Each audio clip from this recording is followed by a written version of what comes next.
that I'm American, which means I didn't know what this debate was about when I saw the movie. Like, what is the Culchie? What is the dub? I had our lovely treasurer, Ella, explain it to me, because she knows Irish and is from here. She used to study Irish, she doesn't anymore. And she told me that Culchie is Ireland's way of saying kick, and comfortable. That doesn't work. And she was like, Ari, Raymond, you know nothing about this, and you need your pros, which are like the other two people that help me write these speeches and do other stuff, to go down to the plowing to have a vacation, and that's going on right now. And for those of you who don't know, the plowing is like Coachella but for farmers. and it's going on right now. It's like the second or third round. And it's going on right now. So I sent Ed and Hazel, who are my two pros, friends over there, I know where it is. So they just got back this afternoon for the plowing with their reports from what happened. So before I sent them down, Ella told me that in the plowing, people show off their really big tractors and their really big pigs, and that's all they do. So Ben and Hazel, they went down, and they came back pretty worse for wear. So Ben, as you can look at, is such a beautiful boy. He was really excited to go, because he thought the plowing was something he was excited for others. Wrong type of plowing, he got cleared up when he ended up there.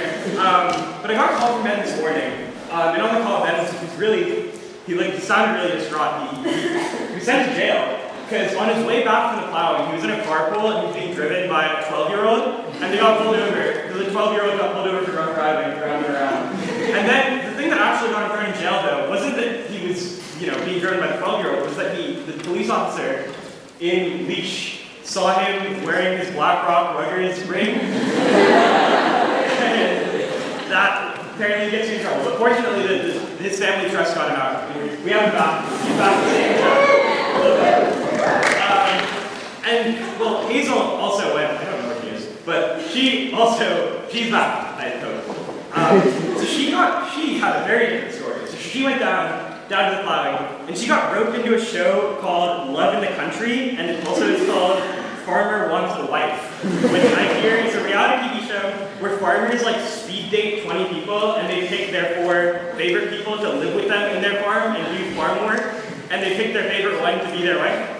And Hazel got roped into living with a farmer. She just was sent back today because she was from living with farmer John. I don't know. They have accents that I didn't understand. And I got a call this morning from that farmer and the farmer said, if she can't cut turf, what's the point of her?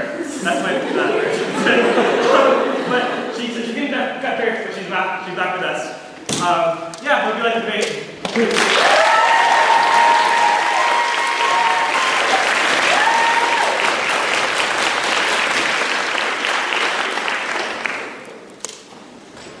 Are there any objections to my signing these minutes in the true and accurate account of the last public business meeting? Then I shall do you sign.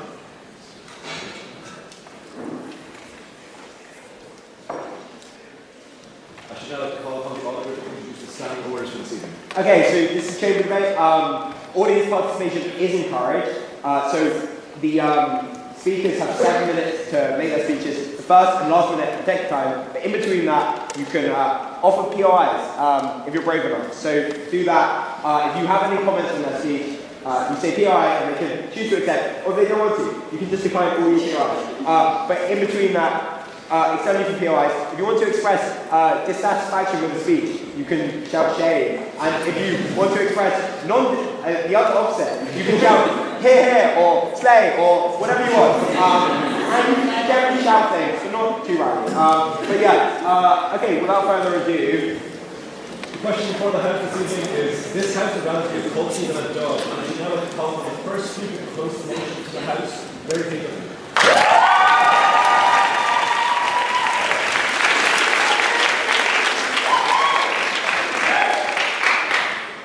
Which came first, the culture and the dog?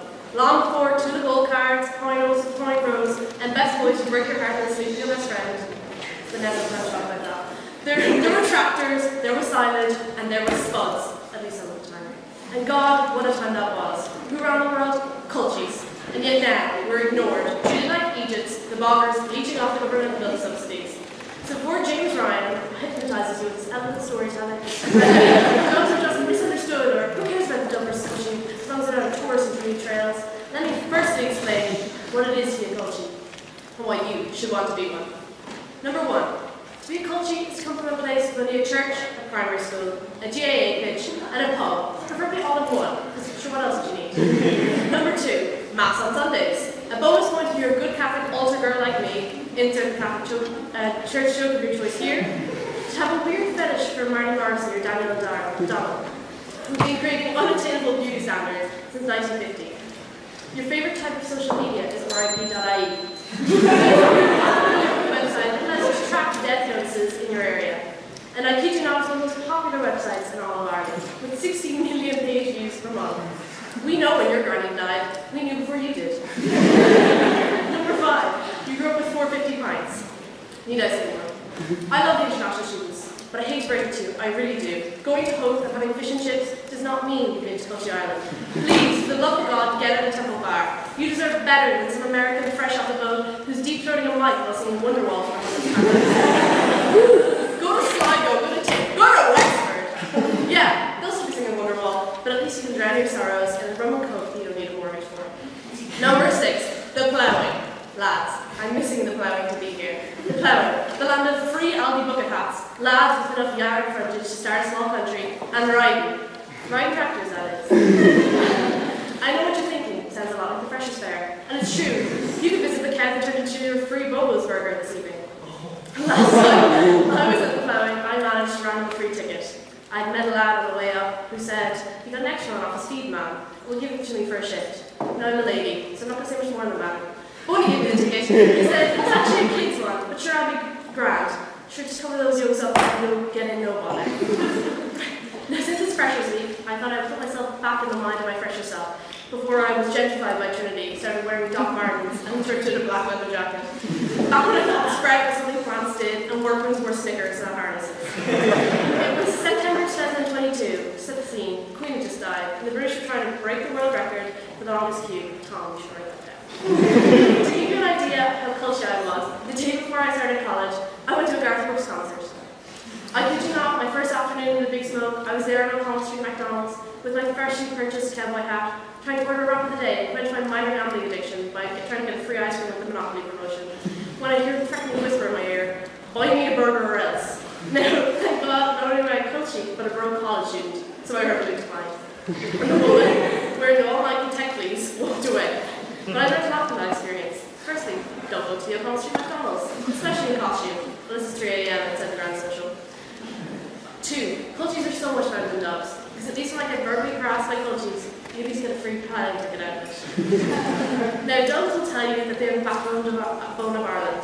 They have art and culture and bring in all the money. They truly think they're little fat cats rolling around in multinational corporations' tax haven money. But they're not. 42% of Ireland's GDP comes from outside the country in Dublin. And while that seems like not a lot from international students, you have to understand the way Dublin is the most centralised capital city in Europe. The way they go on about themselves is where they're the second coming of Christ. And it's not only centralisation, but the general disregard of Culchies. When I mentioned to one of our committee members, Vincent, shout out Vincent, that I was going to do this debate, he's like, where are you from? And I was like, Wexford. And this lad had the audacity to say, that's only 20 minutes from here. 20 minutes? It's 3 hours to my house. This fucker mixed up Wexford and Wicklow. He's a school champion debater. Have you ever met a DP debater? They're able to discuss the efficacy of liberal policies in Botswana, where you made your personal communion. But he doesn't know where Wexford is. And here I am pretending I know where Munster is. And before anyone else mentions it, I'm going to say there are a few small issues with us Culchies. You know, the culture of repression, deep-rooted need fit in, toxic masculinity, sexism, raging drug and drink problems, and not to mention the historical reliance on the Catholic Church. So thank God for the GAA. The GAA is the greatest thing to come out of Ireland, and the Culchie community is at the heart of that. Every Culchie knows the feeling when you're singing the national anthem before your team go out to play. And not to be jabbed with dubs here, they didn't even know, most of them don't even know to sing around me. In fact, I had to write Ireland's Call, because the Westfords couldn't learn to sing in Irish. But I digress.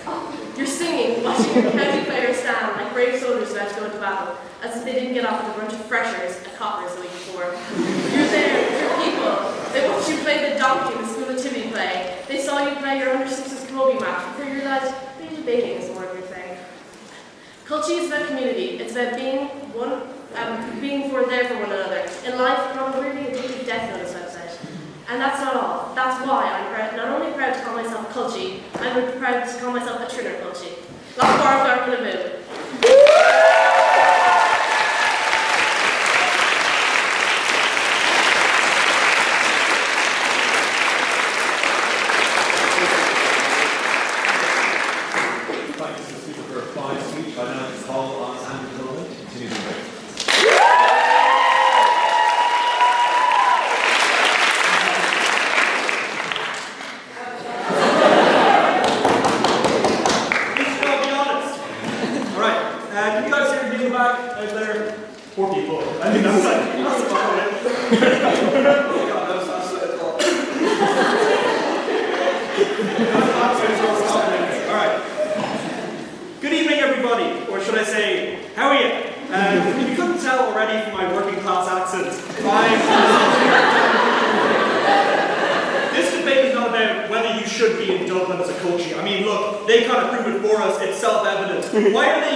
Cosmopolitan?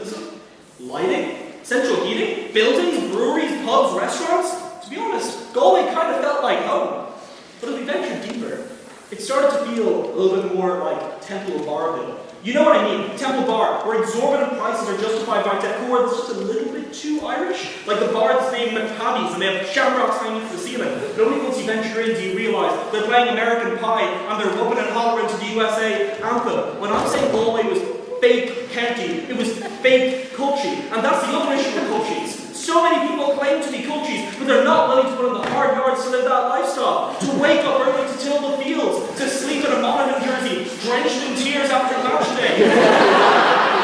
To proudly remain in their rural villages and support local as the metropolis grows here in the metropolis. It's tough being a Culchie, I would know. Culchie land is either bizarre and terrifying or basically a washed up tub. Now I hear you saying, Andy, you only discussed one county. You didn't even really talk about Culchies. You're only been to Galway twice. Well look, if it helps, that's 2 more times than I've crossed the Liffey, so I have nothing to say about it. So maybe if I did, I'd be sitting on that side of the bench, hiding, like cowering behind them. But for now, I'll languish in my warm blanket, blissful ignorance, and blame everything on the imaginary other, the true Dublin way. When the British arrived in the Isle of Ireland and carried out a campaign of senseless butchery, cheers mate Tom, they to hell or to comet. Now, like Neo from the Matrix, I stand before you with 2 pills, one in each hand, and I swallow them both, comfortably knowing that I'm fucked either way. Thank you very much.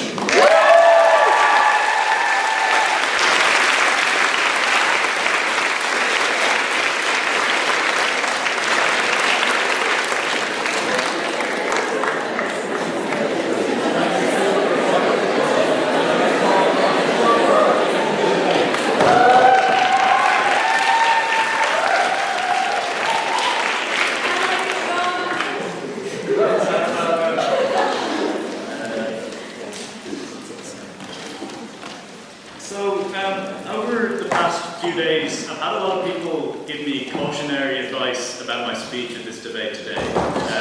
The advice usually centers around 2 main facts, which I'm sure most people in this room are aware of by now. The first is that I'm not from the country, which is true. And the second is that this becomes overwhelmingly apparent as soon as I start talking.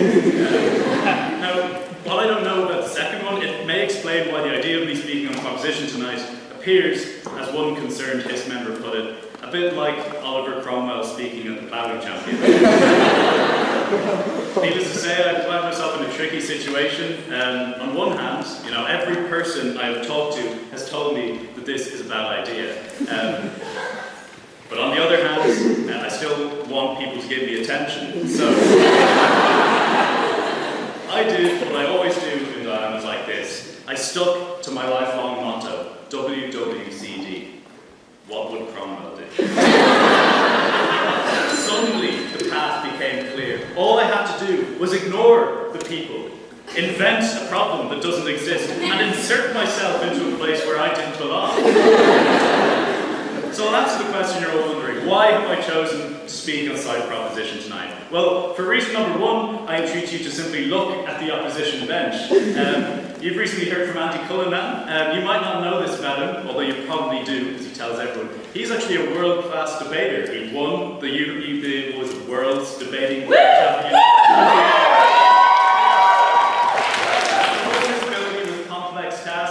And argumentative, reasoning. He doesn't seem to be able to understand the concept that nobody actually cares. Are these the people that you want to be emulating? So we've just heard from Andy Cullinan, and I've honestly never had a single piece of evidence from him to show that he's not in fact an AI.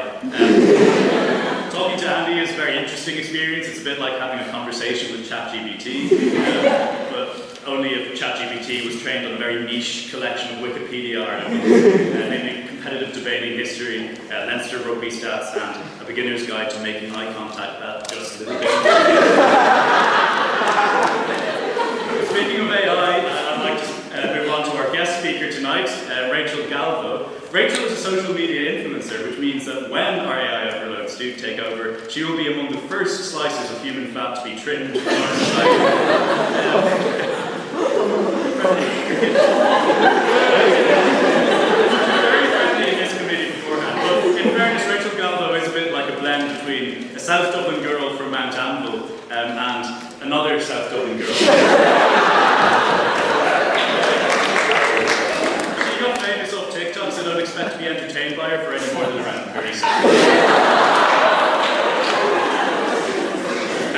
Sorry, Rachel. Yeah. Next, Rachel, we have James. I actually had the pleasure to meet James as well for the first time today, while I was writing my speech in Hist convo. And where did I write down what happened? Yeah. I was sitting in his convo, and I witnessed two 20-year-old women giving him various outfits to try on for the debate. He came up to me and asked with somewhat puppy dog eyes whether his vest made him look like a schoolboy. I hadn't had the heart to tell him. So, these are the Dubliners sat on the bench of opposition. But you may have noticed that there is one member of opposition today which I've overlooked, and that is for a good reason. Piper, could you stand up?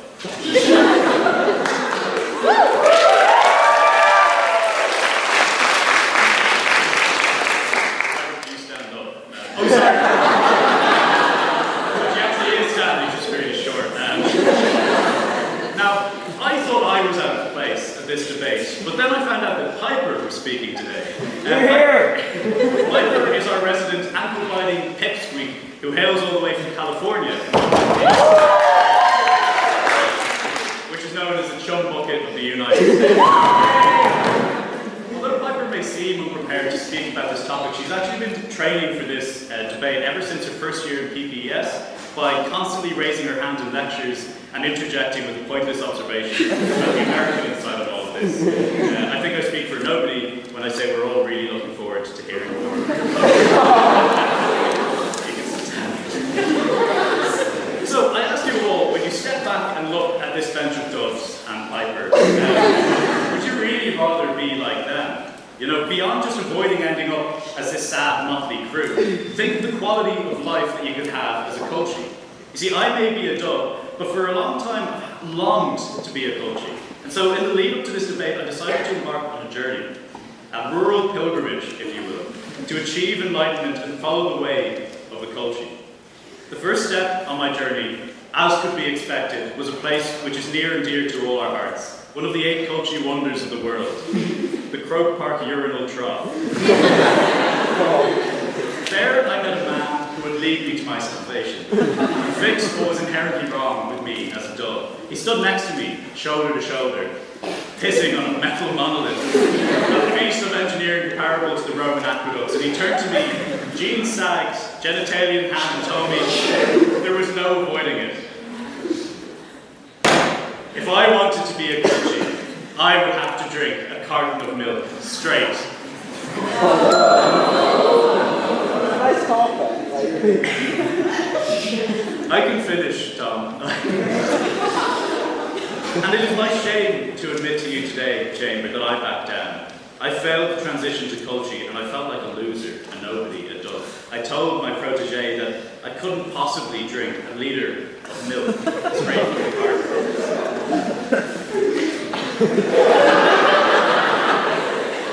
He zipped up his trousers and slapped me on the back, saying something vaguely incomprehensible. And I left that day feeling fairly defeated. But, ladies and gentlemen, that day, standing at the Croke Park urinal trough, the Culchie House of Parliament, where piss is poured and ideas are shared, I knew I had failed myself, and more than that, I failed you. But then a thought occurred to me. Every time I've failed in life, I've been able to retreat to the GMB for safety, for security, for encouragement. And I thought today, with your support, I will be able to overcome my fears. Ladies and gentlemen, for your entertainment, more nice information.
well, though, so I'm going to go ahead and introduce myself. My name is Piper. I study politics and philosophy, which I already told you. So I'm making no money. I'm also 5 foot, exactly, and unfortunately, yes, I am American. So you're probably wondering, Piper, why the fuck are you speaking in this debate? You're not a Culchie or a dub, and that is a great question. I don't know. I was invited to speak for some reason, and shit, I cannot say no to an opportunity to make something about myself. So anyways, I agreed to speak tonight, so the next step was to figure out what a Culchie is. So I decided to go ask around. So I obviously went to the pad for science. But every time I asked Irish people to define Culchie, it just devolved into an argument about whether or not one another were Culchies.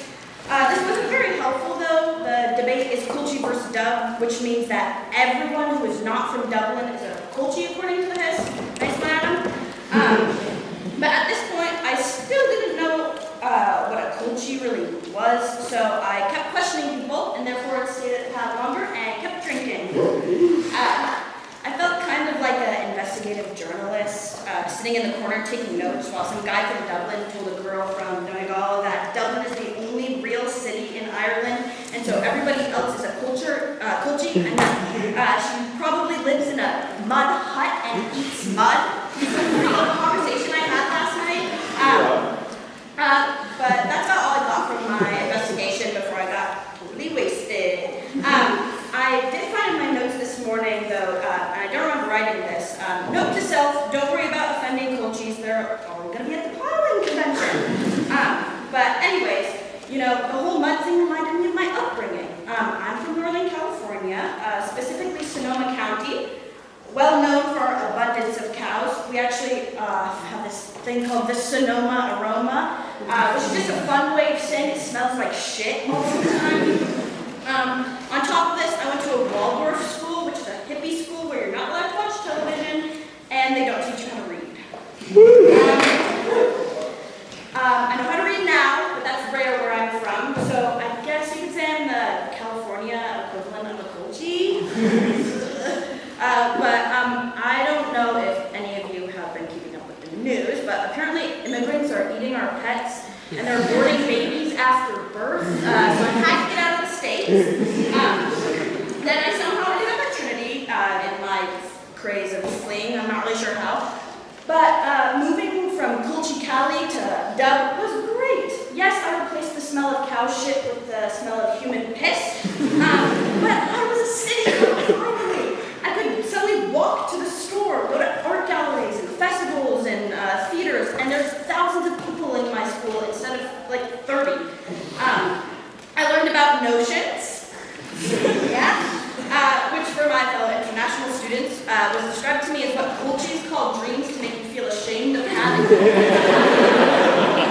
I related to this because when I finally did learn how to read last year, I started getting called a nerd and a loser, and people from my hometown stopped inviting me to their barn parties. So boy, did I love it when I got to Dublin and everybody had these notion things. So yeah, I love Dublin and I love being free of my Cali Culchie upbringing, but now I needed to find a way to stay here forever. And what better way to do that than to marry an Irish boy? So obviously I asked my dad, a software engineer from Middle America, where to find an Irish husband. He looked it up on Reddit, and Reddit told him that the Hist is where all the rich boys hang out. It was great because not only could I get a visa, but I could find somebody to support my unemployment. As you may remember, I studied philosophy. So I went to the Freshers Fair stand, and who did I meet but the lovely Tom Francis? Now, Tom is English. And there's a hoodie most days that has a frog on it that looks an awful lot like a vagina. So serious. But I didn't give up. I stuck with the Hist, and I met Sean. Go ahead and stand up, Sean.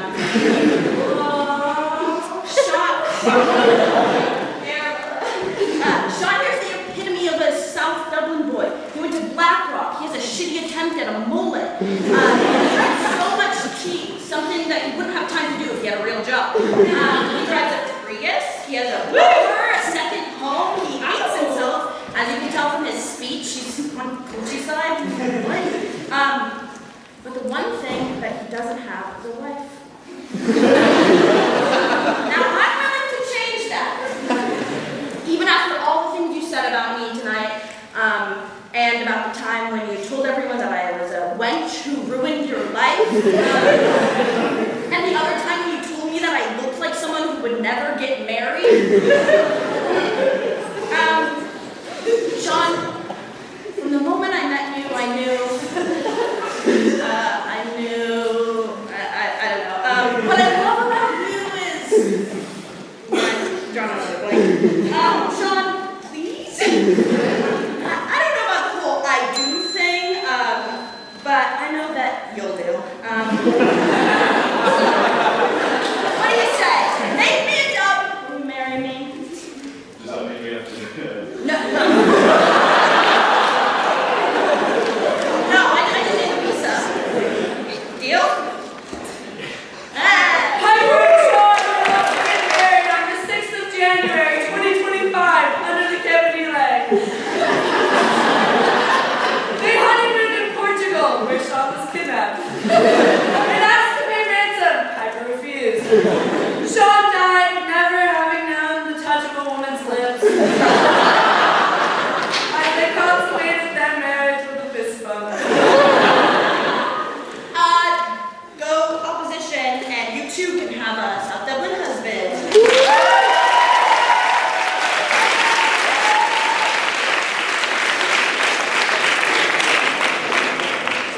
Thanks to the speaker for a fine speech, and then call Finn Doherty to continue the debate.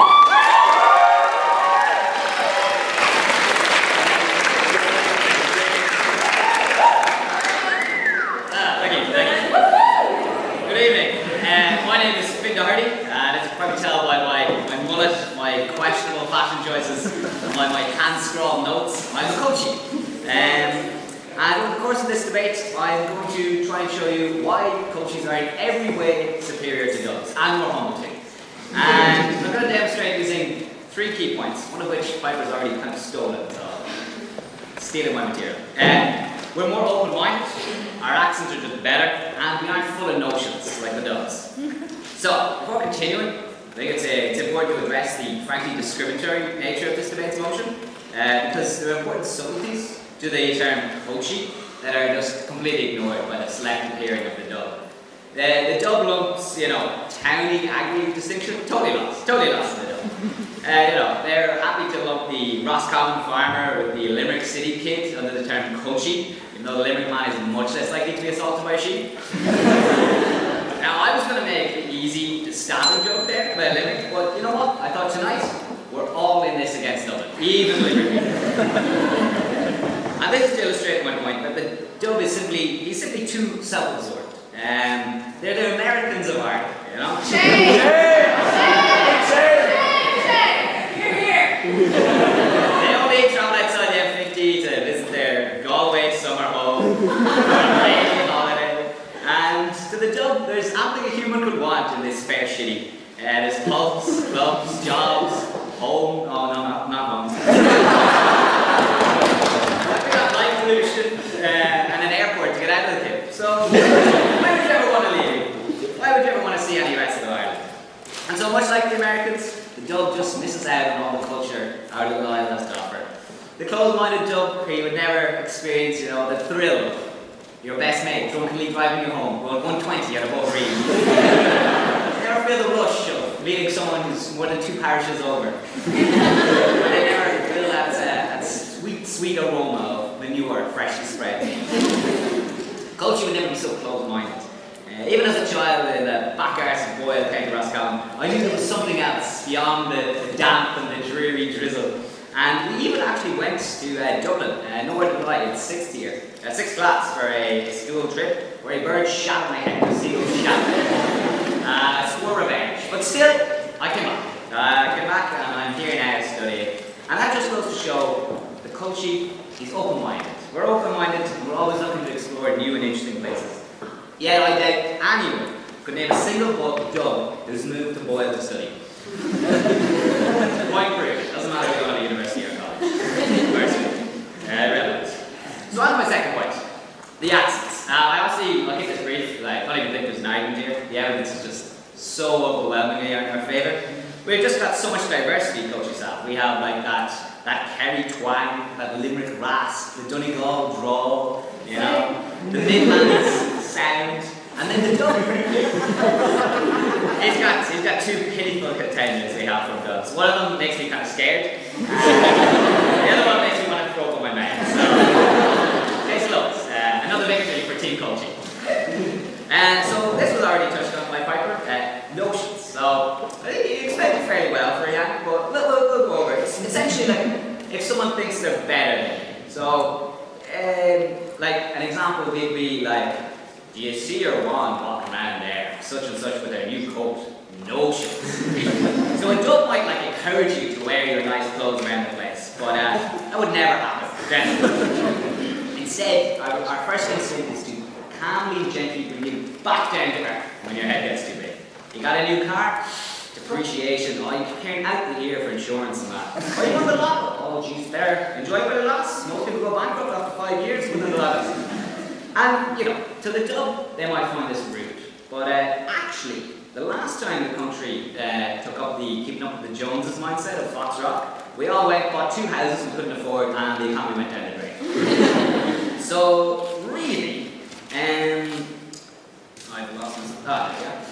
The downside of handling notes. So really, dubs might criticise us for, you know, our deeply ingrained bitterness for anyone who's done better than us in life. But if we didn't have it, it comes from a place of love, and the economy would be a flaming mess if we didn't keep people, you know, back where they belong, you know, firmly 2 feet on the floor. So I think you can all agree, flaming economy mess, bad. Another way to Team Culchie. So the opposition. They've attempted to dazzle you with their fancy Jackie words. You on? What? So you only think the economy would be better because you're really stingy, man? What? You're really stingy. Yeah, Is that why the economy would be better? No, exactly. The dub might spend money on fancy things. You know, like nice clothes. Why do you need nice clothes when you've got a jersey and a blazer? So, you know. Who was it who told you to wear the jersey and blazer? Yeah. A fucking dub. Let's go.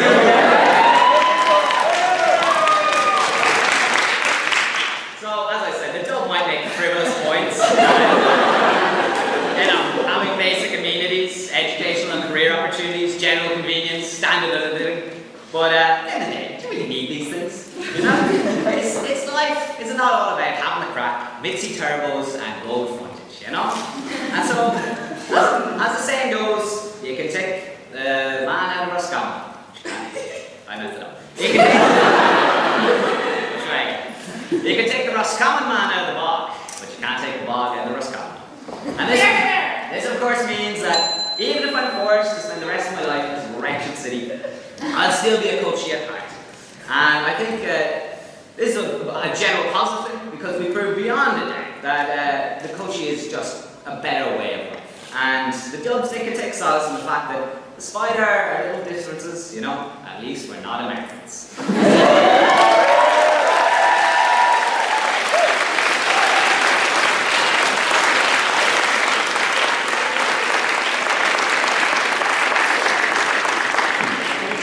a fine speech, and I'd call Rachel Galvin to sit away.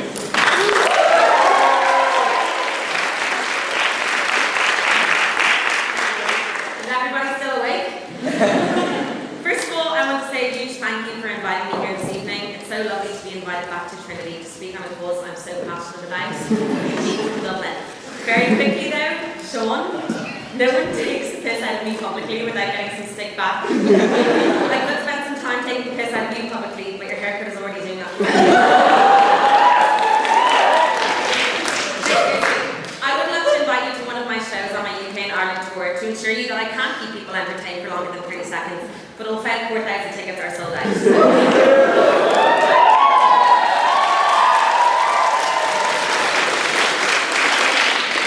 I'm going to be perfectly honest. Before I got this email, I had no idea what a Culchie was. See, I grew up in the bubble of South County Dublin, where we were protected from such things. And so, I really had to do my research for this debate. I asked my mother in the good room one day. For those of you that don't know, the good room is your second living room where you keep your piano. Mother, I called. What's a culchie? She looked across the room at my father as if to say, oh Christ, it's time to have a talk. They told me to sit down as they delivered the news. Well, darling, we've been trying to protect you from this for as long as we can. Her voice quivered. Oh God. But curiosity is natural for such an intelligent and beautiful young lady. And we want you to be well informed about what's out there in the real world. My father followed.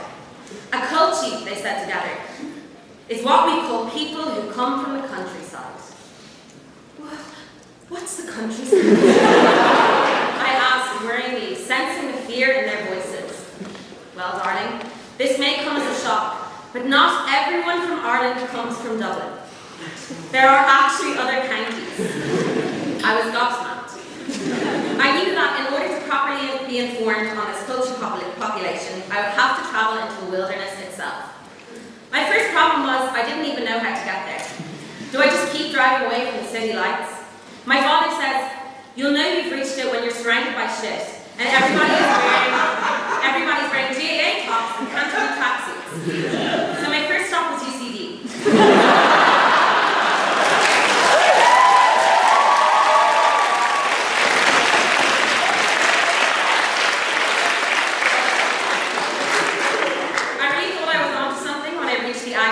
Department.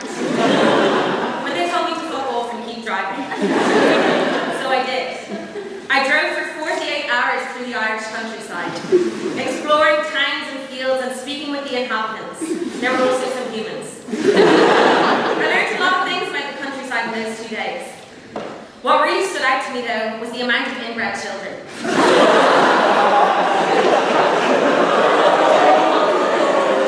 It's quite incredible, really.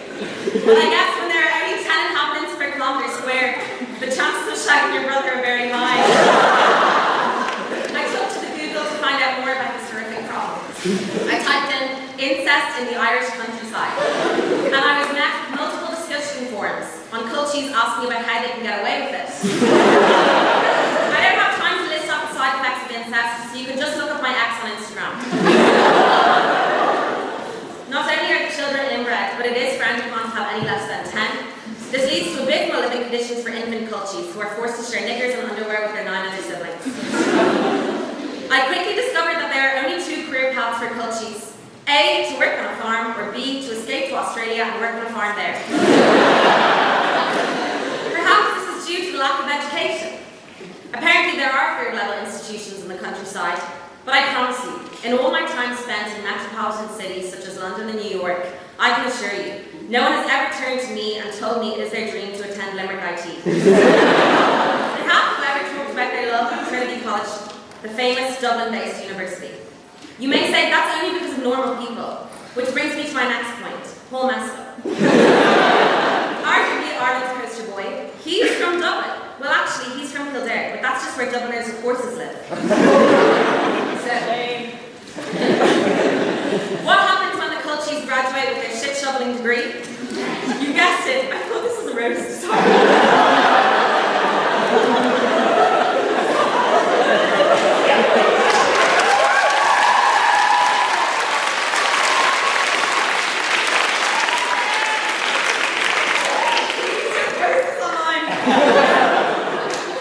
You guessed it, they become a farmer. Farming was the sector with the most work-related fatalities in 2022, my only fact in here, 10% of which were slurry pit deaths, which means drowning in a vat of cow shit. You can A, fall in, or B, be knocked out by the fart fumes and then fall in. I don't know about you, but that sounds like a pretty shitty way to go. Something I noticed whilst on my travels was the constant lack of signal. The speed at which things load was affecting people's knowledge of current affairs and pop culture. For example, when talking to a teenager named Ty from Ballybugcraft, he was explaining how the townspeople were very excited about the release of a spanking brand new TV show last week. He was talking about France. After a few hours driving around, I felt hungry. I asked a local for the nearest fine dining experience. He pointed to his left and said, 2 kilometers up the road, you'll find a supermarket. Or if you turn around 1 kilometer that day, you'll find a supermarket. I chose not to eat in my 48 hours of detention. Just when I'd given up hope on Culchie's, God sent me an angel. I ended my trip in a town called Glengarriff in West Cork. It was outside a quaint coffee shop here that I met a lovely old man. He was so sweet, eating a 99 ice cream with sprinkles and raspberry sauce. We talked for hours, and he reinstalled faith in me that not all Culchies are perverts. After 3 hours of speaking, the owner of the cafe came to tell us that she was closing up. I turned to say goodbye to my friend, who was already running down the road. And then the cafe owner informed me that I had just been speaking to Ian Bailey for 3 hours. Thank you so much.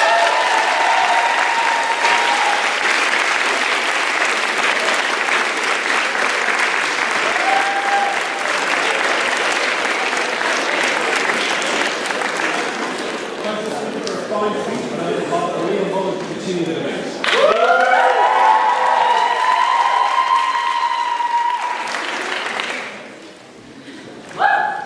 Slay! So I just want to start this off by saying that my name has been spelled wrong in all of your forms. They've given me the Protestant spelling, which is against my culture. So I do just want to say shamed Adam. Shame! So without further ado, Judith lads, how are we all doing tonight? There's often been times in this building, where I have felt ashamed. I have been shamed for my thick accent, shamed for my culture, shamed by none other than that man right there. I'm standing in front of you all today as one of the few token Culchies of the Hist. I don't mean I'm not a dog kind of Culchie. I mean the real, hard-hitting. My first friend was a cow. I did in fact go to a tractor in the Debs, and I was in fact sent out to pick potatoes when I was 4 months old. I thought we were starved. My lovely corset, Adam, sorry, a lot of wine, texted me a few weeks ago to ask if I'd speak today because I'd be perfect for it. Honestly, he could only find 3 real cultures. There's a lot of Sean's here. But I'm not going to lie to you all. I once showed Adam a picture of a real-life apple tree, and he asked me if it came rooted. So that shows you what he knows. But I'm actually here on a personal agenda today. I could be very optimistic asking this question, but how many fellow Culchies do we have today? I'm so proud of you. I don't know if you know this, but last year when they asked that very question, they used to take us out back and shoot us. I'm much more scared for this question. Is there anybody else here from Donegal? I'm so scared. So, I'm not going to lie to you all. This debate was written on a napkin about an hour ago. I really wanted to write this on the weekend. I wanted to keep you all engaged with the best jokes that money can't buy, because I'm not a dog. I was home this weekend, cruising through the energy green hills of God's own country on the old John Deere. But I got a call, and that's very hard, because no self-respect in Donegal, from my lovely mother. My lovely father had somehow gotten a piece of steel stuck in his eye that morning, a fact he told nobody of, for 12 hours, and now he had to go to A&E. No, you can't laugh at that, I promise. But you may be wondering why I bring that up. Aaliyah Louise, and what a Culchie name that is. You may be saying, this is not a laughing matter, but it's a very common occurrence on the Donegal farm. 3 weeks ago, my cousin also got a piece of metal stuck in his eye. This is a generational curse. It's been going on since 1775. You spend long enough surviving the harsh, cold winters where there's no heaters, the crop lights that nearly starve us all, and the weird 2012 invasion hipsters with their tech startups who just really want to go to Derry but they couldn't get the visas. And the world starts testing you in new and exciting ways. Back in my granddad's day, the old metal in the eye meant that he became a cyborg who could never have an MRI again. But thanks to the advent of modern medicine, and I was going to say the investment in the Culchie medicinal infrastructure, but we all know that's not true, you do in fact have a great story and an eye patch. So, without any more dwelling on the joys of Culchie life and farming mishaps, I want to get down to the business of why Culchies well and truly do reign supreme over all incorrect ways of life. To begin, I want to pass on some wise wisdom that every woman true work of musical literature that is Kenny Chesney's song, She Thinks My Tracks Are Sexy? Folks, it's true. Every little country fucker driving a massive Ferguson gets me a little hot. It's the best kept secret, but lads, I don't know why people keep coming to Trinity to golding with the men's rugby team. Farmers will wear it out. You can meet a man with a horrible mullet at the Clyde Championship, which is the sexiest little ditty this side of the Liffey. Farmers have more fun. Farmers have a financially responsible choice. What says financial security? Like a lovely little plot of land with your name on it. What says fun times like a line dancing hoedown at the community centre? Need I go on? While I'm sure you're all so impressed with my bulletproof arguments, I do have a few more examples of the Culchie supremacy. I want to ask you all to picture in your minds the following pillars of culture. Daniel O'Donnell. Enya. Sarah Jessica motherfucking Parker. What do all these people have in common? They live in Rome, in the glorious, glorious hills of the motherland, Donegal. Kenya, is a product of the Guidor Guild Hunt. Daniel O'Donnell is a man who needs no explanations, but he used to host tea parties out of his own front door and with her fans at his own home. This is just another case of Culchie hospitality against the Dublin brutalities. Lads, I live in digs this year. I actually live in a shed. And it was rough getting that fucking shed. But if any of you lived in Donegal, the digs would be cheaper, 10 times more wholesome. And you know what? All of our houses may be falling down, but they're filled with love. Folks, and where else would you be in the world than the very Culchie countryside that lets you shut off Sarah Jessica Parker's electricity? This is a genuinely true story, hand in my heart to the big man upstairs. My dad, when he was 20 years old, a fresh face in the ESP, a very exciting thing, we got it very late in Donegal, drove his little truck all the way out to a little village in Donegal, where Sarah Jessica Parker's husband killed a man one time. Fun fact. She drove all the way out here. He arrives, opens his door, takes out his little toolbox and approaches. A small blonde woman with curly hair is out reading. My father, who has never watched a TV show that doesn't feature space, guns, or cows, has no idea he's face to face with a living legend. So he goes, excuse me, miss, but somebody forgot to pay the electricity here. The conversation continues for about 10 minutes, meaningless small talk about cheap flights, to which my dad, when telling the story, will go, cheap flights, and no ESB paid. That shows you the Hollywood priorities. When my dad eventually leaves, Sarah Jessica Parker herself pats herself in the back for another philanthropic conversation with a fan going swimmingly well. My dad leaves, thinking he's just met a crazy woman who thinks she's the reincarnation of Jesus Christ. 2 weeks later, he watches an episode of Sex and the City with his sister, my aunt, and he actually shatters a cup of tea, my granny's fine couch. He was not seen for 7 months. These kinds of authentic interactions just don't happen in Dublin. It's the Culchie mindset that sets Ireland apart from any other tourist trap. But don't take my word for it. Take the word of every other Culchie in Trinity, not in the GMB, we're not really here. A vote for prop is a vote for equality. It's a vote for diversity. It's a vote for the true Irish way. Folks, let's be honest. You think my tracks are sexy. Thank you very much.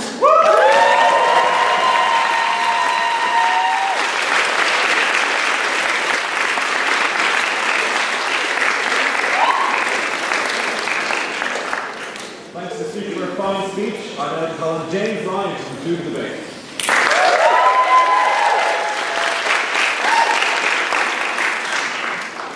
Friends, dubs, country people, lend me your ears. And also fibre. What happened last week cannot financially happen again. My name is James Ryan. I'm a closeted North Dublin resident. And I'm going to be opposing this offensive motion towards Leinster's luscious ledge bags. I actually found it quite difficult writing for this speech because I don't like punching down. Okay? Everyone loves the underdog in a debate like this. A land untouched by the devastation of TikTok, Revolut, schools with lads called Hugo, Tarquin, Campo, Deco, and all the guys. But I will try my best salient points as to why it's far better to be dubbed than from the country. And my first reason to refute this just pure Culchie propaganda is the rich history that we have here in Dublin that cannot be found beyond the pale. Dublin was actually founded, so they say, back in 841 by Johann Dublin. He and the lads, they were from Sweden, they were on a mad stag leap, right? And they were looking for a place to spare and put all their spare seagulls they had going. They took all of them down. But that's a common story. This isn't actually true. Dublin's been found on maps from the Greek period. One of Ptolemy's maps were listed as Ebolana as far back as 140 AD. That actually means ungodly kit in Greek. But our illustrious past continues into the Middle Ages, where we fought the Vikings and banished them from Ireland forever in 1014. We also invited the English over, but shut up. However, we kept them contained here for centuries, okay? The siren song of Moore Street Toblerone sellers and Baldy McDonough kept them maintained here. And it was only until the idiot Silken Thomas, regrettably not from Dublin, decided to become Little Mr. Gaelic nationalist and rebel against them, they decided to conquer us all. So well done, lads. I hope you enjoyed that. Even after that, when the Black Death arrived, who was it but us, your friendly neighbourhood Dubliners, who absorbed it all, with no thanks whatsoever? You could all lounge distinctly plagueless thanks to our sacrifice. And judging based on a few of the lads I went to school with, we still suffer from it to this day. But moving towards the modern period, we gave the world arguably its most iconic twink, Oscar Wilde. He gave us such gems as women are to be loved, not understood. Famous man, private girlfriend, Oscar Wilde. Tell people the truth, make them laugh. Otherwise, they'll kill you. Actually, funny enough, my buddy Eric tried this. We got captured by the triads on Abbey Street. Did you guys hear the joke he told them all? Yeah. What do you call a North Dubliner in a suit? The accused. What do you call a South Dubliner in a suit? Your Honor.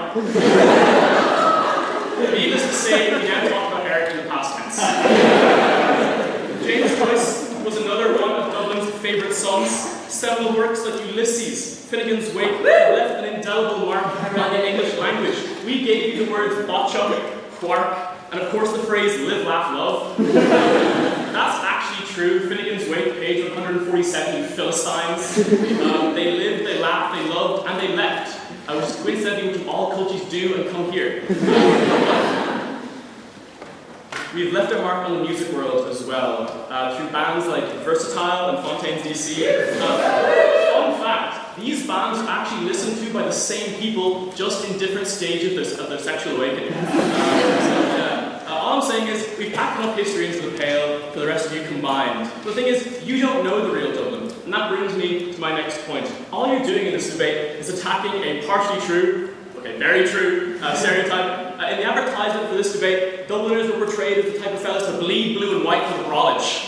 You know, Black Rock all the way, head to the rugger with the boys, you know, a few of them associates from Deloitte, let the card go, get a few points into us. The thing is though, this stereotype, true though it can be, totally hones in on just one specific posh archetype found in this college, and it misses out on an equally funny rest of the city. Dublin is a deeply unserious place. The thing is, none of you have been to some of the gems that we have here. None of you have been to Brickfield Park. Bricker is a session, lads. None of you have been to Prime Emo Green. None of you were there. You've not been there. And none of you have been to the Coolock Leisureplex. Guys, I had my 10th birthday party there, they have a quasar. It is like the top of technology. You all insult our great capital without knowing it at all, okay? If Rathmines the kid to you, Ballyhon is better be a fucking utopia. Ballyhon is better have flying cars and like pleasure pods to go relive your best memories of when Leitrim got to the Connacht Championship that one time. The thing is, you're all saying Countryside 1, Dublin 2, half of you have never left Dublin 2, so you don't even know how to experience this city. All of you who live in Cabinet Court, okay, I realise that you have been living on the north side for a little bit, but as soon as you get out of there, you take a bus or a train. You're like a West German leaving Berlin.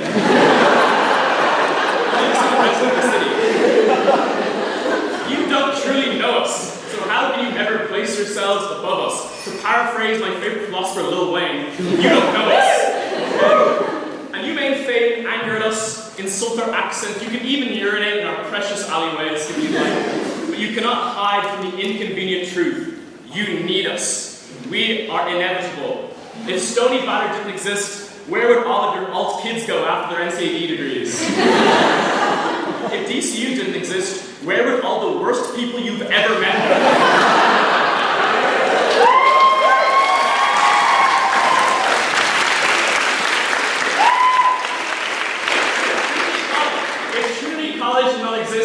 Where would everybody go who is described by their teacher as a pleasure to have in class? Brooklyn is the nucleus of this country. You send us your best and your brightest, occasionally the two Johnnies, but we all make mistakes. And we take in your huddled masses. You can all act superior, but the thing is, in 10 years' time, I'm going to be seeing you in the very same queue to view a 3,000-euro one-bed Lucan, so just you better be careful.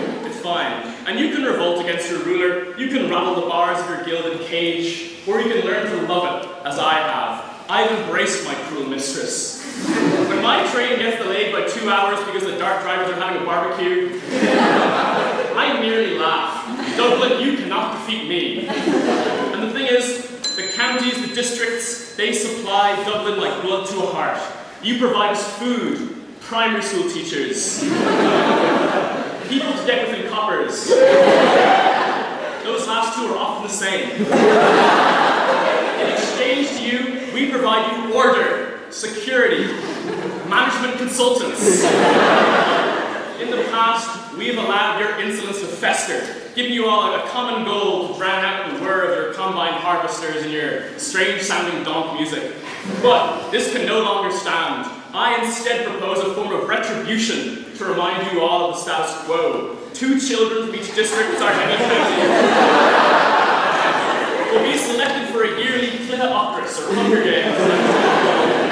The winner gets a plum house and balls bridge. And the losers all get deported to Leitrim. The capital, however, shall be immune from this ritual. So what better reason than to be a dub over a Culchie? And I shall end with the common Dublin refrain we're all taught from the age of 1. Dublin today, Dublin tomorrow, Dublin forever!